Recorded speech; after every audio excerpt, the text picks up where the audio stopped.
National Arokya expo and நம்ம சென்னையில் மணப்பாக்கத்தில் உள்ள Heartfulness Institute, Babuji Memorial Ashtamil. January 9 to 12. Click the link below and register.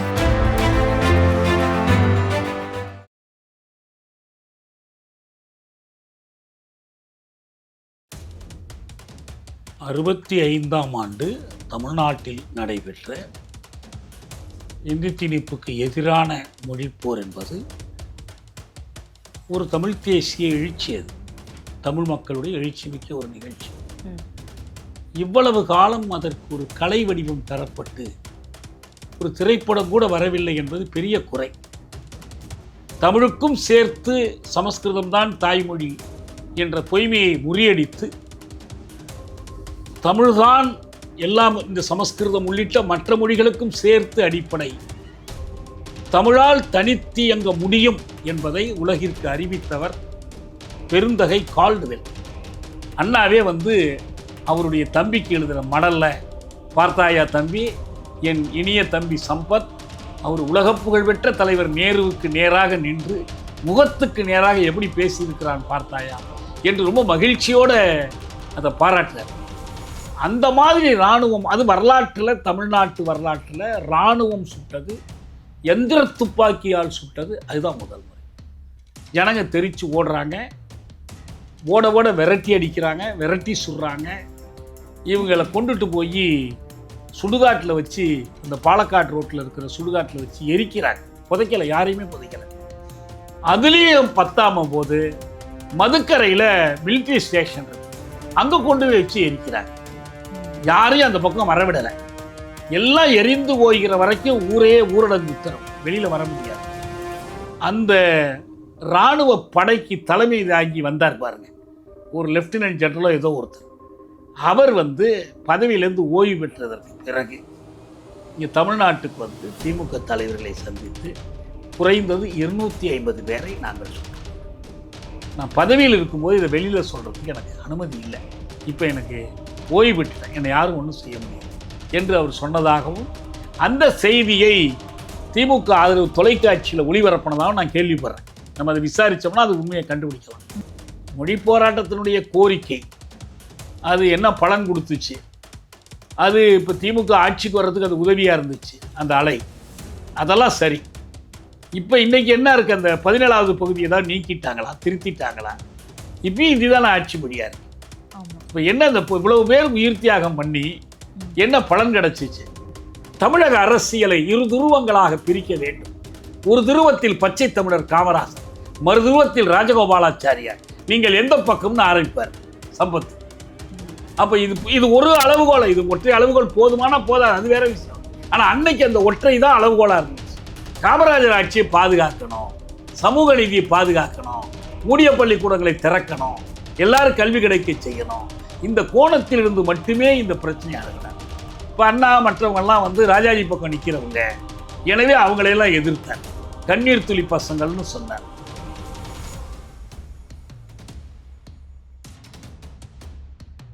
நிம்மதி property management. Contact 7667008999. நலம் தரும் நல்லார் சித்த மருத்துவமனை.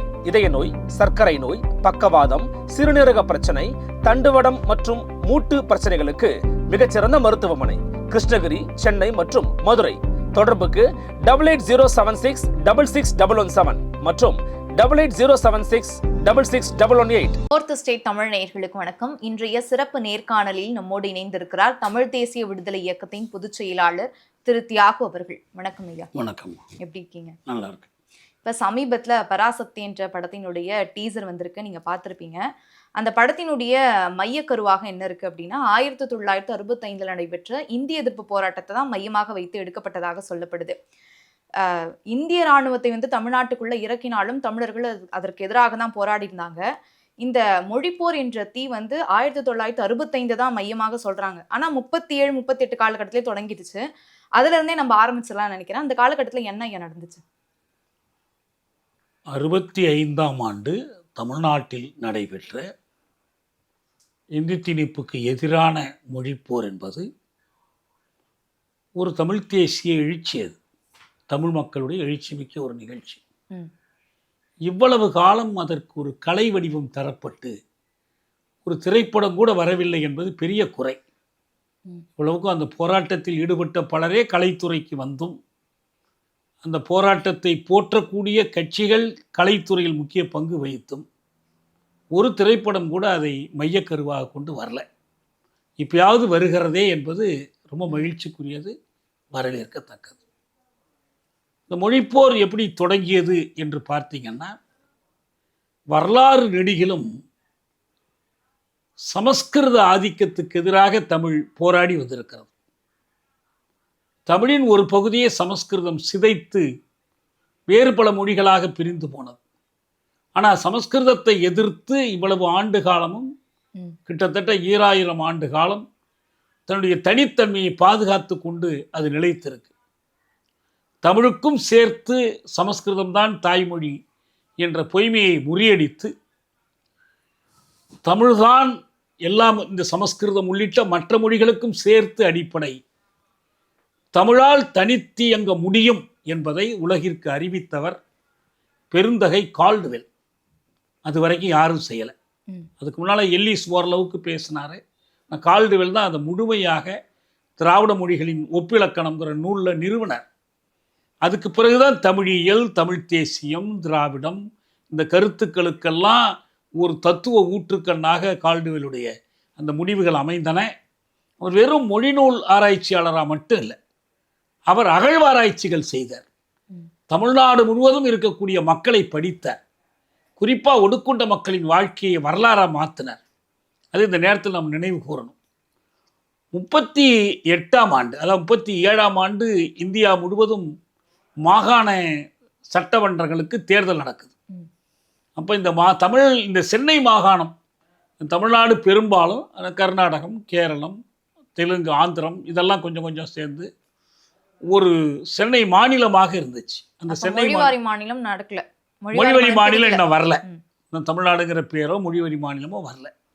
பெரும்பகுதி தமிழர்கள் இருந்தாலும் மற்றவங்களும் சேர்ந்து இருந்த ஒரு சென்னை மாநிலம். அதற்கு அப்போ எல்லாம் பிரதமர்னே பேர். தலைமை அமைச்சராக ராஜகோபாலாச்சாரியார் தேர்ந்தெடுக்கப்பட்டார் காங்கிரஸ் சார்பில். அதாவது ராஜாஜி அவர் சுருக்கமாக சொன்னார் ராஜாஜி. அவர் அந்த காங்கிரஸில் அவர் இங்கே சென்னை மாகாணத்தில் தேர்ந்தெடுக்கப்பட்ட போது இந்தியா முழுவதிலும் பல மாநிலங்களில் காங்கிரஸ் செல்வாக்கு இருக்கிற இடங்களில் காங்கிரஸ், இஸ்லாமியர் அதிகமாக இருக்கிற இடங்களில் முஸ்லீம் லீக்கும் அப்படி தேர்ந்தெடுக்கப்பட்டார்கள். பிரிட்டிஷ் ஆட்சி நீடிக்குது, இன்னும் பிரிட்டிஷ் ஆதிக்கத்திலிருந்து விடுபடலை. ஆனால் அந்த பிரிட்டிஷ் ஆட்சிக்குட்பட்டு தான் இந்த மாகாண சபைகள் உருவாக்கப்பட்டுச்சு. அப்படி வந்தபோது அந்த கிடைத்த அந்த குறுகிய அதிகாரத்தை பயன்படுத்தி காங்கிரஸ் கட்சியினுடைய அதுக்கு விருப்பமான சில கொள்கைகளை நடைமுறைப்படுத்த ராஜாஜி தொடங்கினார். இப்போ ஒன்று மதுவிலக்கு. இப்போ அவங்க மாவட்டம் சேலம் மாவட்டம், அப்போ அதிலிருந்து தொடங்கி அப்போ தருமபுரியின் ஒரு பகுதி, தருமபுரிலாம் சேலத்தோடு சேர்ந்தது, ராஜாஜியோட சொந்த ஊர் சேலத்து மாவட்டத்தை சேர்ந்தது. அடுத்தாப்புல இந்த இந்தியை மொழி பாடமாக கற்றுக் கொடுக்க வேண்டும் என்ற ஒரு முயற்சியை தொடங்கினார்.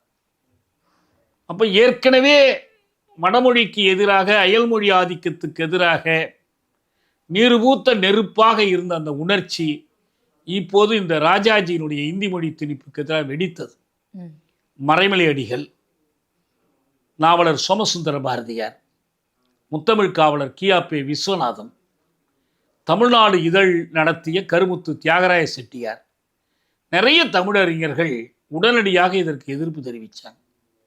1925 தந்தை பெரியார் சுயமரியாதை இயக்கம் தொடங்கி இந்த போராட்டம் நடைபெறுகிற காலத்தில் அவர் சுயமரியாதை இயக்கத்தினுடைய தலைவராக இருக்கார். இப்போ இந்த தமிழறிஞர்களுடைய கோரிக்கைக்கு அவர் ஆதரவு கொடுத்தார். திருச்சிராப்பள்ளியில் தேவர் கூடத்தில் இந்த மொழிப்போருக்கான மாநாடு நடைபெற்றது. அறிஞர் அண்ணா அதற்கு செயலாளராக தேர்ந்தெடுத்தார்கள். அப்படி தான் அந்த மொழி போராட்டம் தொடங்கியது. ஒரு இயக்கமாக அதை தலைமையேற்றது பெரியார் தான். அப்படி அந்த இயக்கம் நடைபெறுகிற கேளத்தில் பெரியாருடைய சுயமரியாதை இயக்கத்தைச் சேர்ந்த அஞ்சானஞ்சன் என்று போற்றப்படுகிற பட்டுக்கோட்டை அழகிரி தலைமையில் திருச்சிராப்பள்ளியிலிருந்து மொழி தமிழ்காக்கும் படை அதனுடைய நடைப்பயணம் திருச்சிராப்பள்ளியிலிருந்து சென்னை வரைக்கும் நடந்து வந்தார்கள். 38 செப்டம்பர் 11ஆம் நாள் சென்னை கடற்கரையில் அதனுடைய நிறைவு கூட்டம் நடைபெற்றது. தந்தை பெரியார், மறைமலை அடிகள், சோமசுந்தர பாரதியார் 3 பேர் அதில் பேசினாங்க. அப்போ தான் இந்த தமிழ்நாடு தமிழருக்கே என்ற முழக்கம் தரப்பட்டது. அதற்கு பிறகும் போராட்டம் தொடர்ந்தது. ஒவ்வொரு நாளும் ஒவ்வொரு குழுவாக போய் மறியல் செய்வது, சிறைக்கு செல்வது. பெரியார் அதற்கு பிறகு சிறைக்கு போகிறார். பெல்லாரி சிறையில் கல்லுடைக்கிற வேலை அவருக்கு கொடுக்குறாங்க. அப்படி நடந்துக்கிட்டு இருந்த அந்த போராட்டம் 39 2ஆம் உலகப் போர் தொடர்ந்தது. அந்த உலகப் போரில் காங்கிரஸையோ இல்லை தேர்ந்தெடுக்கப்பட்ட இந்த அரசுகளையோ கேட்டுக்கொள்ளாமலே பிரித்தானிய இந்தியாவும் போரில் சேர்த்துடுச்சு.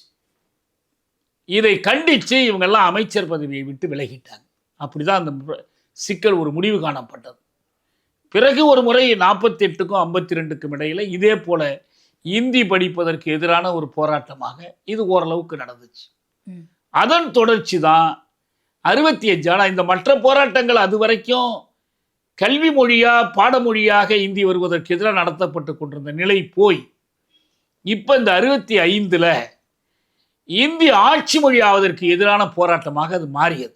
ஏன்னா 1950 இந்தியாவுக்கான புதிய அரசமைப்பு சட்டம் இயற்றப்பட்ட போது அந்த அரசமைப்பு சட்டத்தினுடைய பார்ட் 17 பகுதி 17 343வது பிரிவு தொடங்கி அதில் தான் என்ன பண்ணாங்கன்னு சொன்னால், இந்தி தான் இந்தியாவின் ஆட்சி மொழி. அதுக்கு ஒரு நாள் குறிச்சிட்டாங்க. 1965 ஜனவரி 26 முதல். எப்போ குறிக்கிறாங்க? 50 இயற்றப்பட்ட சட்டத்தில். ஏன் 15 ஆண்டு இடைவெளி? இந்தியால் இன்னமும் ஆட்சி மொழி ஆவதற்குரிய சொல் வளமோ இலக்கணமோ அந்த தகுதி அதுக்கு இல்லை, அதுக்கான சொற்கள் இல்லை. எனவே இந்தியை அணியப்படுத்தி கொண்டு போய் அதில் உட்கார வைக்கணும். அதுக்கு ஒரு 15 ஆண்டு அவகாசம். இந்த 15 ஆண்டுலேயும் குடியரசுத் தலைவர் என்ன செய்வார்னா, இந்தி ரெடி ஆகிடுச்சா, எல்லாம் வளப்பட்டுடுச்சா, எல்லாம் வேலை செஞ்சிங்களா, இந்தி வளர்ந்துடுச்சான்னா பார்க்கணும். அதுலேயும் சமஸ்கிருதத்தை பயன்படுத்தி, முதன்மையாக சமஸ்கிருதம், மற்ற மொழிகளையும் பயன்படுத்தி இந்தியை வளப்படுத்தி ஆட்சி மொழியாக அதற்கு சீவி சிங்காரித்து அணியப்படுத்த வேண்டும் என்று சட்டத்தில் 355வது உறுப்பில் சொல்லியே வச்சிருக்கிறாங்க, அதிலேயே எழுதி வச்சிருக்கிறாங்க. ஆனால் சட்டத்தை கொண்டு வரும்போது எந்த எதிர்ப்பு குரலும் வரல. எதிர்ப்பு குரல் வந்துச்சு. தமிழ்நாட்டைச் சேர்ந்த உறுப்பினர்கள் எதிர்த்தார்கள். இன்னும் ரொம்ப குறிப்பாக சொல்கிறேன், அரசமைப்பு பேரவையிலேயே டிடி கிருஷ்ணமாச்சாரி, டிடிகே சாலைன்னு இருக்கு பாருங்க, அந்த பேர் அவர் பேரால் தான். டிடி கிருஷ்ணமாச்சாரி அரசமைப்பு பேரவையில் உறுப்பினராக இருந்தவர். அவர் சொன்னார், நீங்கள் இந்தியை திணிக்க முற்படாதீர்கள், ஆங்கிலமே போதும். நீங்கள் இந்தியை திணிக்க முற்பட்டால் என்ன ஏற்படும்னா, ஏற்கனவே எங்கள் தமிழ்நாட்டில் சென்னை மாகாணத்தில் பிரிவினை குரல்கள்லாம் எழுந்துக்கிட்டு இருக்கு. இந்த நேரத்தில் நீங்கள் போய் இந்திய ஆட்சி மொழியாக்கணும்னு ஒரு சட்டம் போட்டிங்கன்னா என்ன நடக்கும்னா, இந்தியா உங்களுக்கு கிடைக்காது, ஹிந்தியா வேணும்னு கருதுனா இந்தியாவை நீங்கள் இழந்துருவீங்க. இதான் அவர் சொன்ன வார்த்தை. உங்களுக்கு என்ன கிடைக்கும்னா, ஹிந்தியா வேணும்னு நினைக்கிறீங்க, இந்தியாவை இழந்துருவீங்க. இதை நான் எச்சரிக்கிறேன்னு யார் சொல்கிறா? ஒரு காங்கிரஸ் தலைவர் சொன்னது இது. அப்போ காங்கிரஸ் கட்சிக்குள்ளேயே இதுக்கு எதிர்ப்பு இருந்துச்சு. அரசமைப்பு பேரவையில் காங்கிரஸ் உறுப்பினர்கள் ஒரு தனி குழுவாக இருப்பாங்க. இந்த குழுவில் தான் தீர்மானங்களை முதல்ல இந்த உறுப்பு எப்படி இருக்கணும் என்னெல்லாம் முடிவு பண்ணுவாங்க. இதை கொண்டுட்டு வந்தால் பேரவையில் வச்சு நிறைவேற்றுவாங்க. இந்த குழுவில் எதை நிறைவேற்றணுங்கிறதுக்கு காங்கிரஸில் ஒரு தலைமை குழு இருக்கும். அது ராஜேந்திர பிரசாத் இருப்பார், நேரு இருப்பார், பட்டேல் இருப்பார். இவங்க ஒரு முடிவு எடுத்து அந்த முதல்ல அந்த காங்கிரஸ் குழுவில் வச்சு அதில் நிறைவேற்றி அப்புறம் கொண்டு வந்து அசம்பிளியில் வைப்பாங்க, கான்ஸ்டியூண்ட் அசம்பிளியில் வைப்பாங்க. இந்த காங்கிரஸ் குழுவிலேயே கடுமையான மோதல் ஏற்பட்டது இந்த மொழி சிக்கல் பற்றி தான்.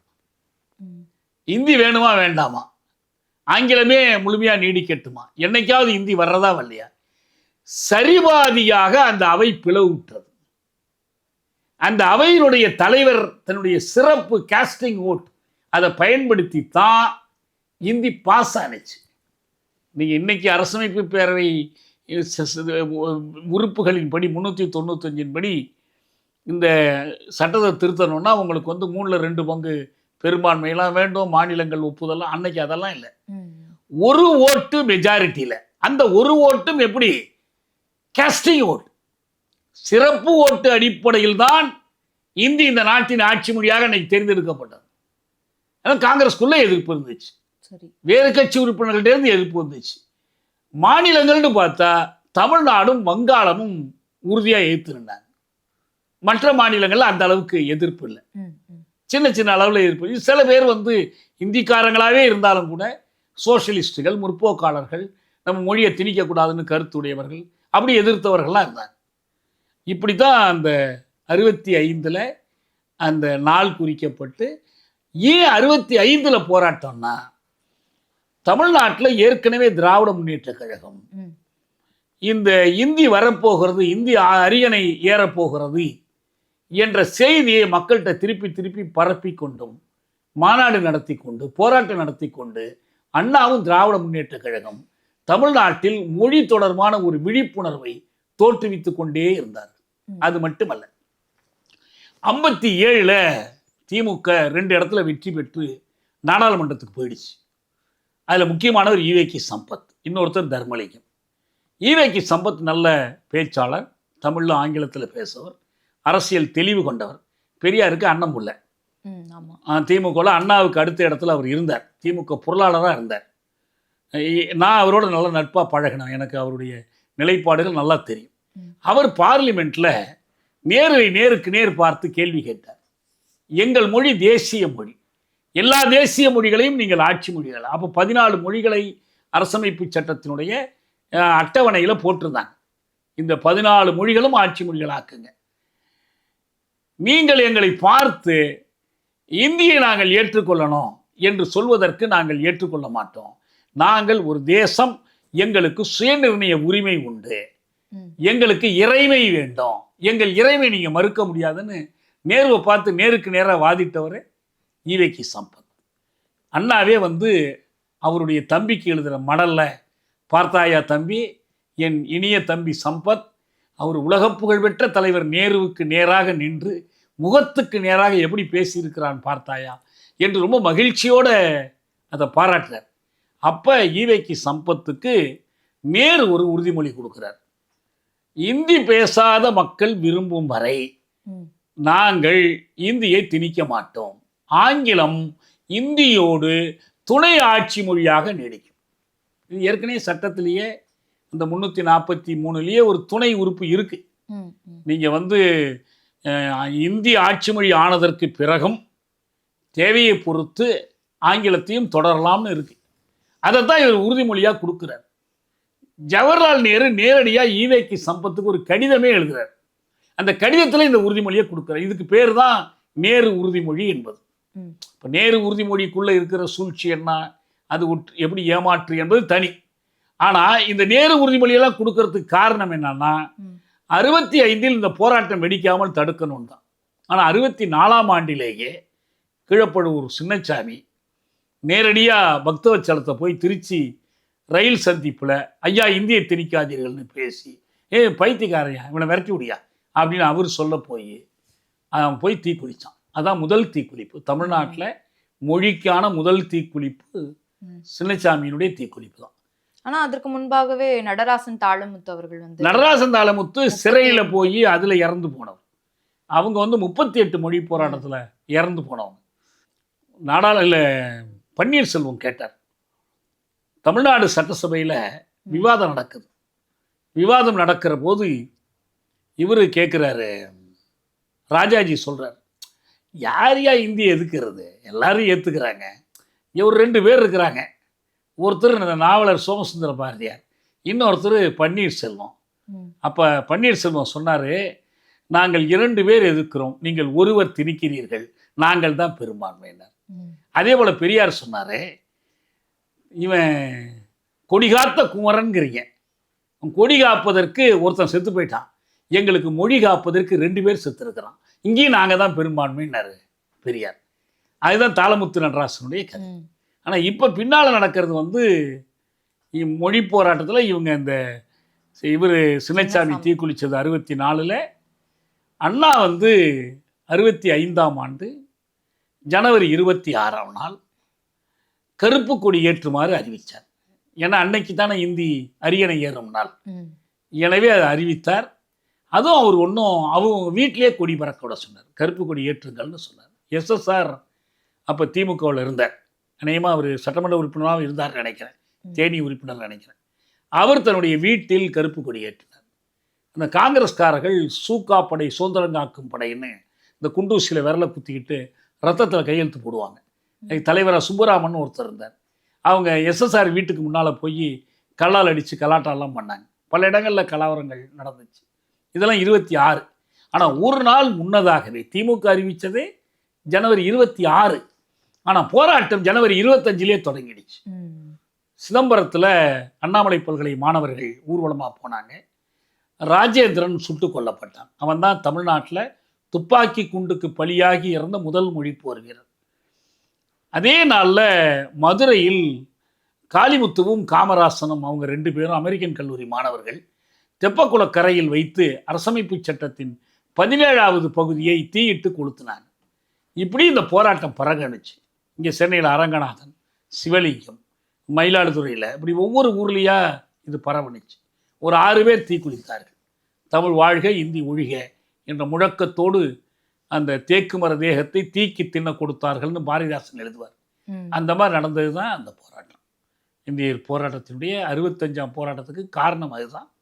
இது ஒரு மிகப்பெரிய மக்கள் போராட்டம். என்ன காரணம்னா, வரலாற்று ஆசிரியர்கள் வரலாற்றில் தமிழ்நாட்டில் மிகப்பெரிய மக்கள் போராட்டம்னா 42 நடந்த வெள்ளையனை வெளியேறு இயக்கத்தை குறிப்பிடுவாங்க. அதுக்கு ஆகஸ்ட் புரட்சின்னே பேர். ஆனால் அந்த போராட்டம் கூட நகரங்களுக்குள் தான் நடைபெற்றது, கிராமங்களுக்கு போகலை. ஆனால் கிராமங்கள், குக்கிராமங்கள் வரைக்கும் சென்றடைந்த ஒரு போராட்டம் எதுன்னா இந்திய போராட்டம் தான். அதுக்கு ஒரு காரணம் என்னன்னா, கல்லூரி ஆசிரியர்கள், பள்ளிக்கூட ஆசிரியர்கள், தொடக்கப்பள்ளி எல்லாரும் இதுக்கு ஆதரவாக இருந்தாங்க. அவங்க பெரும்பாலும் எல்லாம் திமுக ஆதரவாளர். நம்ம இலக்குவனார் இருந்தார், பேராசிரியர் இலக்குவனார்.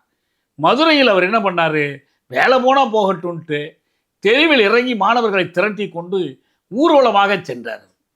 அவரை கைது செய்து தடுப்பு காவல் சட்டத்தில் சிறையில் அடைச்சாங்க, பாதுகாப்பு சட்டத்தில். மீண்டும் வெளியில் வந்து மீண்டும் போராடினார், இலக்குவனார் போராடினார். நிறைய பள்ளிக்கூட ஆசிரியர்கள் மாணவர்களை திரட்டி போராடினார். இதனுடைய விளைவு என்னன்னா, பையனுங்க சின்ன பிள்ளைங்க போராடினா பெற்றோர் வேண்டான்னு சொல்லுவாங்க. ஆனால் இங்கே குழந்தைகளோடு சேர்ந்து பெற்றோரும் தெருவுக்கு வந்தாங்க. மாணவர்கள், மக்கள் எல்லோரும் சேர்ந்து நடத்திய ஒரு போராட்டமாக அது அமைந்தது. அடக்குமுறை மீண்டும் மீண்டும் வந்துச்சு, துப்பாக்கி சூடு வந்துச்சு. காங்கிரஸ்காரங்க காங்கிரஸ் அலுவலகங்கள்லேருந்து அருவாள் எடுத்தாந்து வெட்டினாங்க. மதுரையெல்லாம் நடந்துச்சு. பல இடத்துல கலவரங்கள் பண்ணாங்க. எல்லாத்தையும் மீறி மொழி போராட்டம் வலுவாக நடைபெற்றது. இந்திய ராணுவத்தை எப்போ சார் வந்து தமிழ்நாட்டுக்குள்ளே இருக்குனாங்க? சொல்லுவோம். அதாவது இந்த போராட்டம் ஒரு முதல் கட்டம் ஒரு உச்சமாக போணுச்சு. அதாவது ஜனவரி 25 தொடங்கி பிப்ரவரி முதல் வாரம் வரைக்கும் பரவலாக அது அமைதியான வடிவங்கள். அவங்களே அந்த போராட்ட தலைமை மாணவர் குழு ஒன்று இருந்துச்சு. பெரும்பாலும் திமுக மாணவர்கள். SD சோமசுந்தரம், இப்போ 2 நாள் முந்தி மறைந்த L கணேசன், வைகோ, பேராசிரியர் மருதமுத்து, துரைமுருகன், ஜெயபிரகாசம், இவங்கெல்லாம் அந்த மாணவர் போராட்டக்குள்ள. நாவலவன் இருந்தார். பெரும்பாலும் திமுக மாணவர். காங்கிரஸ் மாணவர் ரவிச்சந்திரன் அந்த குழுவில் இருந்தார். அவரும் இருந்தார். அவர் தான் அந்த குழுவினுடைய அமைப்பாளர். சென்னையில் அனைத்து கல்லூரி மாணவர் கூட்டமைப்பினுடைய தலைவராக இருந்தார். இன்னும் கோயம்புத்தூர், திருப்பூர்லாம் போனீங்கன்னா இந்த கட்சிகள் அப்பாற்பட்டவங்க, இடதுசாரி கட்சிகளை சேர்ந்த மாணவர்கள் எல்லாரும் இருந்தாங்க, இந்த குழுக்களில் இருந்தாங்க. இதாக கட்சி சார்பற்ற ஒரு போராட்டமாக இது நடத்தப்பட்டுச்சு. திமுகவினுடைய ஆசி, ஆதரவு, பாதுகாப்பு இருந்துச்சு. ஆனால் ஒரு கட்டத்துக்கு பிறகு போராட்டம் ரொம்ப தீவிரமடையுதுன்னு பார்த்த பிறகு அண்ணாவும் ராஜாஜியும் போராட்டத்தை கைவிட்டு மாணவர்கள் வகுப்புகளுக்கு திரும்புங்கள், நாங்கள் பெரியவங்க பார்த்துக்கிறோன்னு அறிக்கை விட்டாங்க. திமுக மாணவர்கள் ஒரு சிலர் வந்து விலகினாங்க.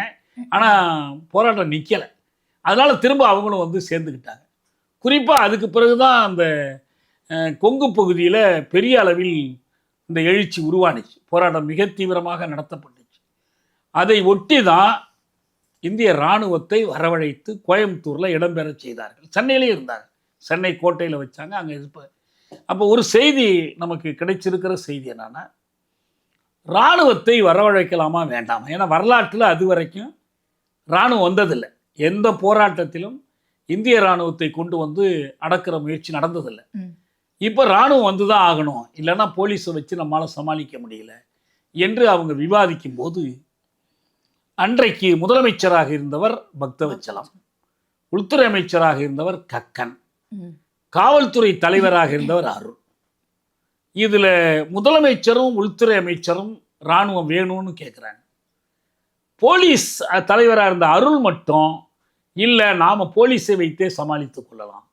ஏன்னா போலீஸு கொடுக்குற பயிற்சியே வேற, தினந்தோறும் பொதுமக்களோட பழகிறவங்க, போராடி நிற்கிற மாணவர்கள்லாம் அவங்க பிள்ளைங்க இருப்பாங்க, அவங்க உறவுக்காரங்க இருப்பாங்க, அவங்க ஊருக்காரங்க இருப்பாங்க. எடுத்தோன்னு டக்குன்னு சுடுறதுக்கு மனசு வராது, எவ்வளோ சமாளிக்கலான்னு தான் பார்ப்பாங்க, பேச்சுவார்த்தை நடத்துறதுக்கு முயற்சியெல்லாம் பண்ணுவாங்க. ஆனால் இராணுவம் அப்படிலாம் பண்ணாது. இராணுவத்துக்கு எதிரில் இருக்கிறவன் பகை நாட்டான்னு அர்த்தம், கண்ணை முடின்னு சுடுவான். போலீஸ் கையில் இருக்கிற துப்பாக்கி இந்த மஸ்கட் துப்பாக்கின்னு சொல்லி கட்ட துப்பாக்கி, நீங்கள் ஒவ்வொரு தோட்டாவா இப்போ வேற இருக்குது, 303 வந்துடுச்சு, அப்போ அது இல்லை. ஆனால் இராணுவத்து கையில் இருக்கிறது எந்திர துப்பாக்கி, சட சட சட சட சரமாரியாக சுட்டு தள்ளக்கூடியது. இப்போ எடுத்தோன்னு இவன் சுட ஆரம்பித்தான்னா ஒரே நேரத்தில் பல பேர் செத்துருவாங்க. அந்த தோட்டாக்களுடைய வேகமே வேற, அது நுழையும் போது ஒரு விதமாக நுழையும், வெளியே போகும்போது இன்னொரு விதமாக போகும், ஒரே நேரத்தில் 2-3 பேரை கொல்லும், அடுக்கடுக்காக நடக்கும். இதெல்லாம் கண்டு வேணாம், இராணுவம் வேண்டாம்னு அருள் மட்டும் சொன்னாராம். ஆனால் அவங்க கேட்கல, இராணுவத்தை கொண்டு வந்து இருக்க வச்சாங்க. ஆனால் கக்கன் அவர்களே சுட்டுக்கொள்ள அவர் தான் உத்தரவிட்டாரு அப்படின்னு சொல்லப்படுது. இல்லை, சுட்டுக்கொள்றதுக்கு அல்ல நேரடியாக ஒரு மந்திரியோ முதலமைச்சரோ போய் சுட்டுக்கொள்ளணும்னு உத்தரவிட வேண்டிய. ஆனால் இராணுவம் வரவழைச்சாச்சுன்னா இராணுவத்து கையில் இந்த கழகத்தை ஒடுக்குங்க என்ற அதிகாரத்தை கொடுத்துட்டீங்கன்னா சுட்டதுக்கு நீங்கள் தானே பொறுப்பாகணும். அப்புறம் அது முதலமைச்சரோ உள்துறை அமைச்சரோ யாராக இருந்தாலும் சரி, நீங்கள் உங்களுக்குள்ள நடந்த விவாதத்தை பற்றி வச்சுக்கிட்டு நம்ம முடிவு பண்ண முடியாது. கக்கனே நான் எதிர்ப்பு தெரிவித்தாருன்னு வச்சுக்குவோம், அதனால் அவர் பொறுப்பு இல்லைன்னா ஆக மாட்டார். அவங்க சேர்ந்தாலும் கொண்டு வர்றாங்க. அப்படி கொண்டு வந்து அவர்கள் செய்யும்போது என்ன பண்ணுறாங்கன்னா, இந்த பிப்ரவரி 12 திருப்பூர், குமாரபாளையம், பவானி பல ஊர்களில் பெரிய அளவில் போராட்டங்கள் நடக்குது. வேலைநிறுத்தம் பண்ணுறாங்க, ஊர்வலமாக போகிறாங்க, உள்ளூர் காங்கிரஸ் தலைவர்களுடைய வீடுகளை முற்றுகையிடுறாங்க. இப்போ பொள்ளாச்சி மகாலிங்கம் அவருடைய வீட்டை சுற்றி வளைச்சு மாணவர்கள் தாக்குறாங்க. அஞ்சல் அலுவலகங்களை ஏறி இந்தி எழுத்தை அழிக்கிறாங்க. அதே போல் ரயில்வே நிலையங்கள் அழிக்கிறாங்க. என்னென்ன விதத்தில் முடியுமோ அத்தனை விதத்திலும் இந்த தாக்குதல் மாணவர்கள்டேருந்து வருது. பொள்ளாச்சியில் அன்று காலையில் ஒரு 9-10 மணி போல அஞ்சல் அலுவலகங்களுக்கு முன்னால் மக்கள் கூடுறாங்க. ஒரு பள்ளி மாணவன் அந்த கட்டடத்து எல்லாம் மூடி கிடக்கு கட்டடம்லாம் மேலே ஏறி போய் அந்த இந்தி எழுத்து அழிக்க போகிறான். கீழே இருந்து போலீஸ்காரர் சொல்கிறார், டேய் வேணாம், நீ இதுக்கு மேலே போகாத, இறங்கி வந்துருங்கிறார். இல்லை நான் அழிக்காமல் வரமாட்டேங்கிறேன், நீ அழிச்சா உன்னை சுடுவேன் அப்படின்னு போலீஸ் எச்சரிக்குது. நீ சுட்டா சுட்டுக்க, நான் அழித்தே தீருவேன் என்று அவன் போய் அழிக்கிறான். இவன் மக்களெல்லாம் அவனை சுற்றாதன்னு சத்தம் போடுறாங்க. போலீஸை பார்த்து கேட்காம அவனை சுட்டு அவன் காயமடைந்து கீழே விழுந்துட்டான். அவனை தூக்கிட்டு ஆஸ்பத்திரிக்கு ஓடுறாங்க. இது நடந்த உடனே மக்கள்கிட்ட ஒரு வன்முறை வெடிக்குது. தெருக்கல்ல பெரிய பெரிய பாறைகள், கற்கள், என்னென்ன கிடைக்குதோ அதையெல்லாம் கொண்டாந்து போட்டு சாலைகளை மறிக்கிறாங்க. போலீஸ் அங்கே இங்கே நகர முடியாமல் செய்கிறாங்க. மகாலிங்கம் வீட்டை தாக்குறாங்க, பல இடத்துல போய் தாக்குதல் நடத்துகிறாங்க. அப்போ தான் உடனடியாக கோயம்புத்தூர்லேருந்து இராணுவத்தை கூப்பிடுறாங்க. இராணுவம் வந்ததற்கு பிறகு கண்ணை மூடிக்கிட்டு சுட்டு தர்றாங்க. குறிப்பாக ஒரு 4 வயசு பெண் குழந்தை, தூக்கி வச்சிருந்த ஒரு பெண் குழந்தை, அந்த குழந்தைய சுடுறான். சுட்டு அந்த குழந்தை எந்திர துப்பாக்கியில் சுட்டப்பட்டு செத்து போகுது. ஒரு தமிழ் இராணுவ வீரன் அந்த குழந்தைய எடுத்து மடியில் வைத்து கொண்டாட, பாவிகளா என் குழந்தைய சுட்டுட்டீங்களேன்னு இராணுவ வீரன் கத்துறான். அவ்வளவு ஆதங்கம் எனக்கு தெரிஞ்சு சில என்னோட பின்னால் பழகின நண்பர்கள் சில பேர் அந்த சென்னைக்கு வந்த இராணுவத்தில் இருந்தாங்க. அவர் என்ன சொல்லுவாராம், எங்கள் வழக்கிலேயே ஒரு தோழர் இருந்தார், அது மாதிரி இராணுவத்தில் இருந்துட்டு வந்தவர். அவர் சொல்லுவார், நாங்கள் அந்த முகாம்லேருந்து கிளம்பும் போது சொல்லுவோம், ஏய் சும்மா சுடுறதுன்னு சொன்னான்னா வானத்தை நோக்கி சுட்டுக்க, இல்லை ஆள் இல்லாத பக்கம் சுட்டுக்க, எங்கள் ஜனங்களை சுட்ட இங்கே வந்தோன்னே உன்னை சுட்டுடுவேன்னு மிரட்டு வரான். அந்த மாதிரி அவங்களுக்குள்ள பிரச்சனைலாம் இருந்துச்சு. ஆனால் அங்கே கோயம்புத்தூர்லேருந்து வந்த அந்த இராணுவம் தான் மிக மூர்க்கமாக சுட ஆரம்பிக்கிறாங்க. இதை பற்றி அவங்கள்ட்ட கேள்வி கேட்குறாங்க. இராணுவத்திற்கு யார் உத்தரவுகள் போடுவது? இது சட்டசபையில் வந்த கேள்வி. ம். இராணுவத்துக்கு யார் உத்தரவு போடுறாங்க கேட்டது குஞ்சன் நாடார்னு சொல்லி ஒரு எம்எல்ஏ. யார் உத்தரவு போடுறது?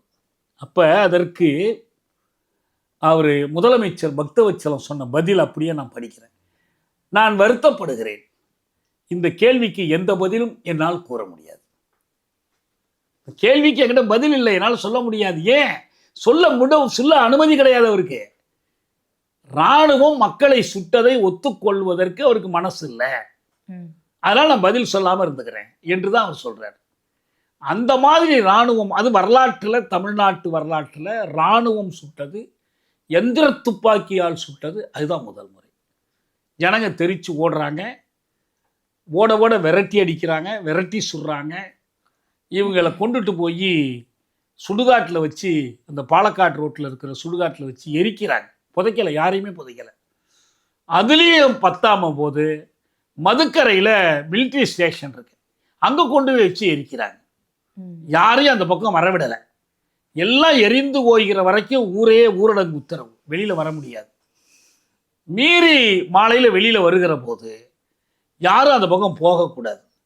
அந்த வழியாக ஒரு பஸ்ஸு போறீங்கன்னா பஸ்ஸில் இருந்துக்கிட்டே முகத்தை வேற பக்கம் திருப்பி வச்சுக்கணும். அங்கே மிலிட்ரி நிற்கும், நீ அந்த பக்கம் திரும்பியே பார்க்கக்கூடாது, பார்த்தா சுட்டுடுமேன்னு மிரட்டுறான். அந்த மாதிரி நடந்தது. அப்போ அரசாங்க தரப்பில் பொய் கணக்கு கொடுத்தாங்க.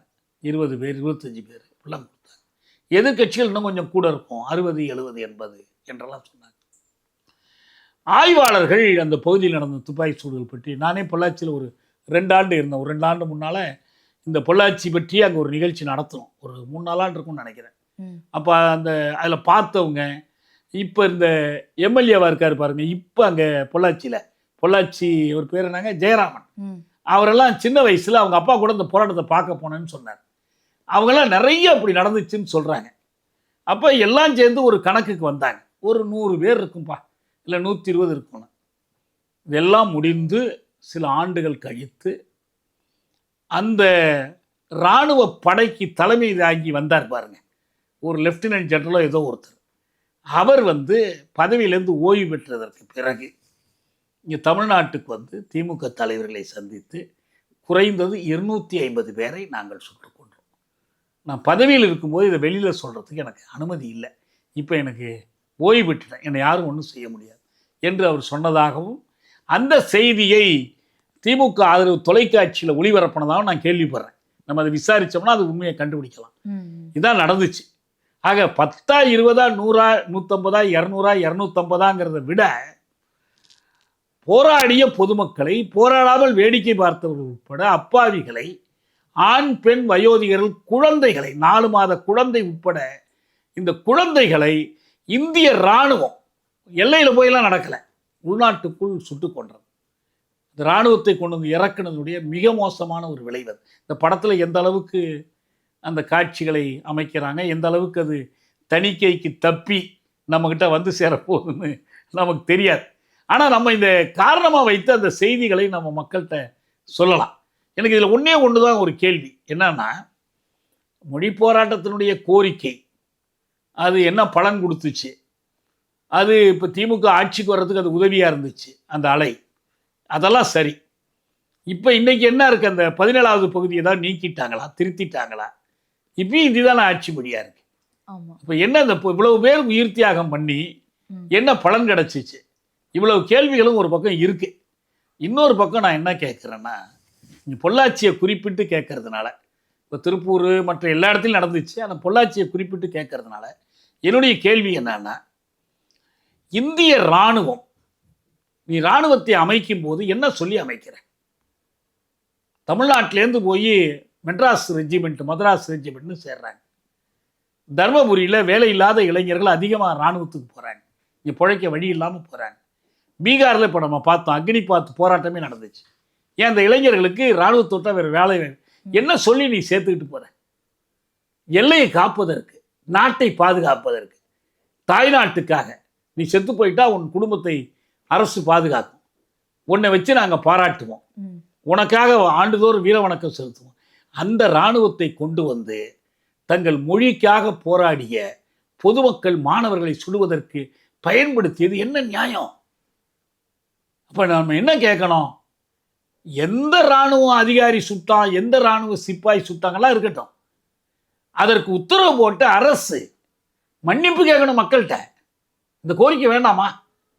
நீங்கள் ஜப்பானில் அணுகுண்டு போட்டதுக்காக அமெரிக்கா மன்னிப்பு கேட்கணும்னு கேட்குறோம். ஆர்மீனிய படுகொலைக்காக துருக்கி மன்னிப்பு கேட்கணும்னு கேட்குறோம். நமீபிய இனப்படுகொலைக்காக ஜெர்மனி மன்னிப்பு கேட்கணும்னு கேட்குறோம் இல்லையா? அப்போ இது என்ன சாதாரண கொடுமையாயுது? அதுக்கு இதுவரை அந்த கோரிக்கையே இல்லையே. மன்னிப்பு கேட்காமல் எப்படி அந்த கணக்கை முடிக்க முடியும்? நீங்கள் இனிமேல் ஏதாவது ஒரு இராணுவ அதிகாரியை கொண்டு வந்து நீங்கள் கூண்டுகளை நிறுத்தி ஆயுள் தண்டனை வாங்கியெல்லாம் கொடுத்துட முடியாது.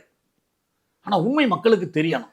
இன்னைக்கு இருக்கக்கூடிய நவீன அறிவியலில் மதுக்கரையில் அந்த எரிக்கப்பட்ட பிணங்கள் எத்தனை, என்ன கணக்கெல்லாம் கண்டுபிடிக்க முடியாதா? நிச்சயமாக கண்டுபிடிக்க முடியும். ஃபோரன்சிக் சயின்ஸில் எல்லா வாய்ப்பும் இருக்குது. அந்த குறிப்பிட்ட இராணுவ அதிகாரிகளை கூட்டு விசாரிங்க. உங்களுக்கு தண்டனை இல்லைப்பா, மன்னிப்பு கொடுத்துட்றோம், ஆனால் உண்மையை மட்டும் சொல்லுங்கள், எங்களுக்கு உண்மை தெரியணும். கேட்க முடியாதா? அன்னைக்கு இருந்த இந்திய அரசு பதிவேடுகளில் இதெல்லாம் இருக்காதா? மாநில அரசு பதிவேடுகளில் இருக்காதா? அதனால் இந்த உண்மைகளை வெளியே கொண்டு வரணும். ட்ரூத், ஒரு right to know the truth என்பது எல்லாருக்கும் உரிய இது. இப்போ தென்னாப்பிரிக்காவில் பல வருடங்கள் இனவெறி அரசு ஆட்சி புரிந்தது. மண்டேலா ஆட்சிக்கு வந்த உடனே ட்ரூத் கமிஷன் போட்டார். நீ உண்மையை ஒத்துக்கப்பா, உனக்கு தண்டனை கூட இல்லை, மன்னிக்கிறோம், ஆனால் உண்மையை ஒத்துக்க என்ற அந்த உண்மைகளை திரட்டினாங்க ட்ரூத்தை கண்டுபிடிக்கிறதுக்கு. அது மாதிரி 65 மொழி போராட்டத்தை பற்றிய உண்மைகளை நாம் கண்டறிய வேண்டும். அந்த உண்மைகளின் அடிப்படையில் யார் குற்றவாளியாக இருந்தாலும் இந்திய அரசு தமிழ்நாட்டு மக்களிடம் மன்னிப்பு கோர வேண்டும். இந்த கோரிக்கையை தமிழ்நாட்டு கட்சிகள் வைக்கணும், முக்கியமாக திமுக வைக்கணும், ஆளுகிற கட்சி வைக்கணும். ஐயா, இப்போ 1937-38 காலகட்டத்தில் பெரியார் அவர்கள் இந்தி மொழிக்கு போராட்டத்துக்கு ஆதரவாக இருந்தார். அதே நிலைப்பாடு 65 இல்லை. இது மாறுவதற்கான காரணம் என்ன? ஏன்னா ராஜாஜி தான் இந்த இந்திய எதிர்ப்பு போராட்டத்துக்கு வித்திட்டவர். அவர் 65 ஆதரவாக இருக்கிறாரு.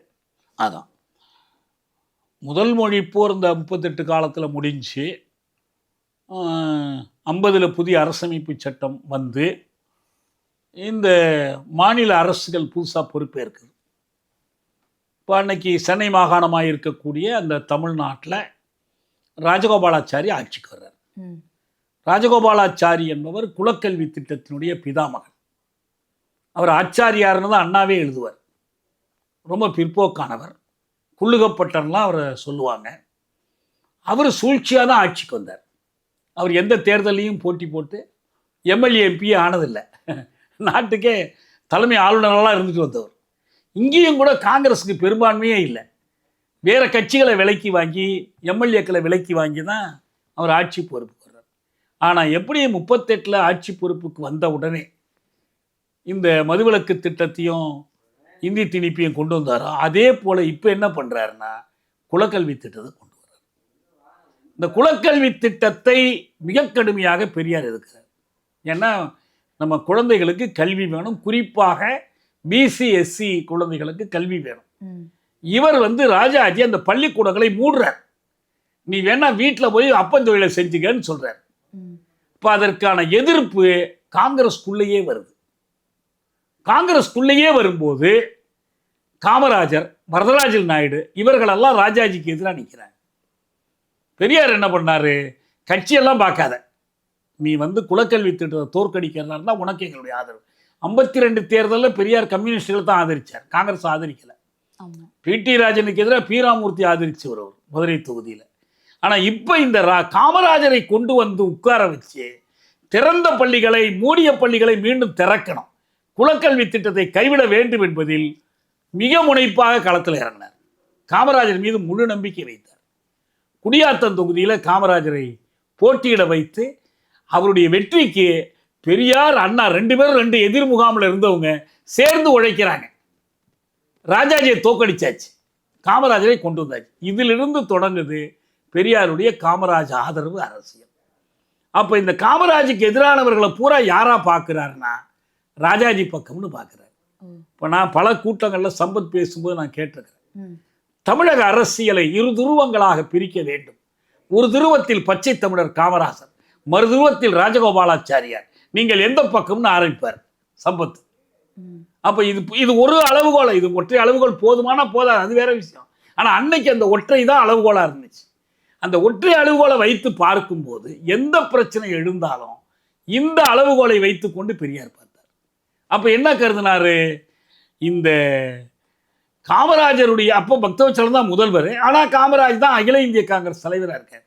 எனவே இந்த ஆட்சிக்கு எதிராக நடத்தப்படுகிற ஒவ்வொரு கழகமும் ராஜாஜியை பின்னணியாக கொண்டு நடத்தப்படுது.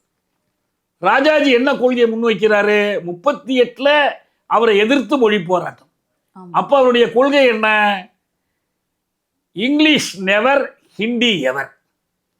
இப்ப என்ன கொள்கை, இங்கிலீஷ் எவர் ஹிந்தி நெவர். அதுவும் ராஜாஜி சொன்னது, இதுவும் ராஜாஜி சொன்னது.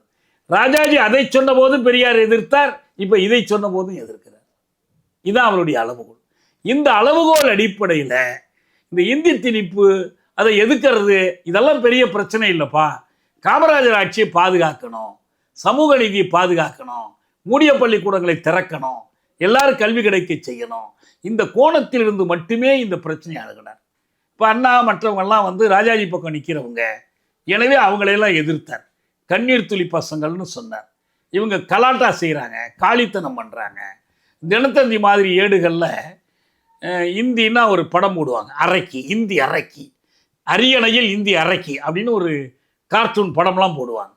இப்படி நிறைய பிரச்சாரம் இந்த போராட்டத்துக்கு ஆதரவாக நடந்துச்சு. நான் அப்போ வழங்கிமானில் இருந்தேன். இந்த ஒரு வருடம் நான் படிக்க முடியாமல் வயசு இல்லாமல் வீட்டில் இருந்தேன். அப்போ நான் கண்ணால் பார்த்துருக்குறேன்.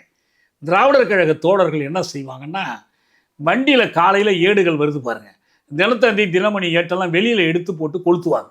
பெட்ரோல் வச்சுக்கோ, கையில் கத்தி வச்சுக்கோ, இந்த கலவரங்களை தடுக்கணும்னு சொல்லிட்டு இறங்கினாங்க. போலீஸினுடைய அடக்குமுறைகளை கூட நியாயப்படுத்துகிற அளவுக்கு பெரியார் வந்து இந்த போராட்டத்துக்கு எதிராக இருந்தார். அவர் வாழ்க்கையில் செய்த மிகப்பெரிய அரசியல் பிழை அது என்பதில் எந்த சந்தேகமும் இல்லை. ஆனால் அது ஒரு காரணம், இதுதான் காரணம்.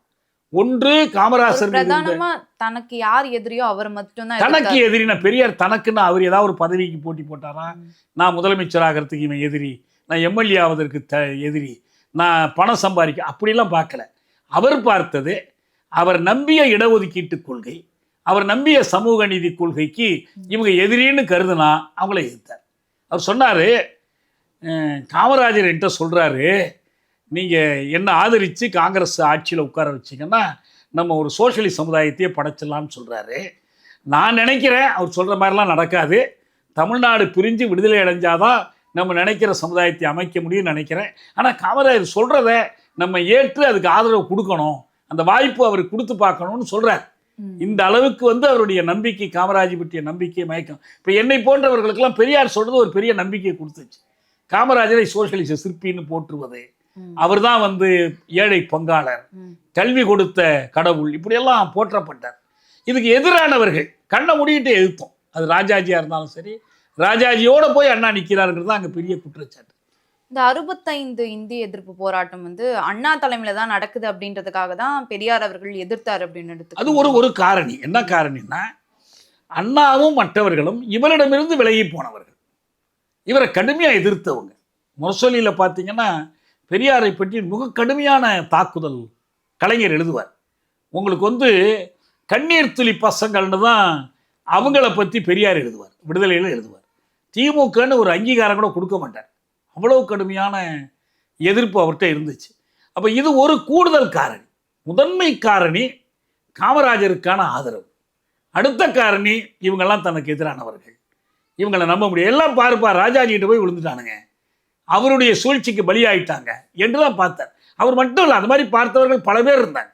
இப்போ நம்ம சொல்லக்கூடிய ஈவேக்கு சம்பத் போன்றவர்கள் இருந்தாங்க, குமரி இவர் நம்ம குன்றக்குடி அடிகளார் போன்றவர்கள் அதே போன்ற சிந்தனையோடு இருந்தாங்க. அப்படி பல பேர் இருந்தாங்க, இல்லைன்னா சொல்ல முடியாது. நாங்கள்லாம் ஒரு மாணவ பருவத்தில் அந்த மாதிரி கருத்தோடு தான் நாங்கள்லாம் இருந்தோம். நம்ம மொழிப்போருக்கு ஆதரவெல்லாம் இருந்தால் சொல்ல முடியாது.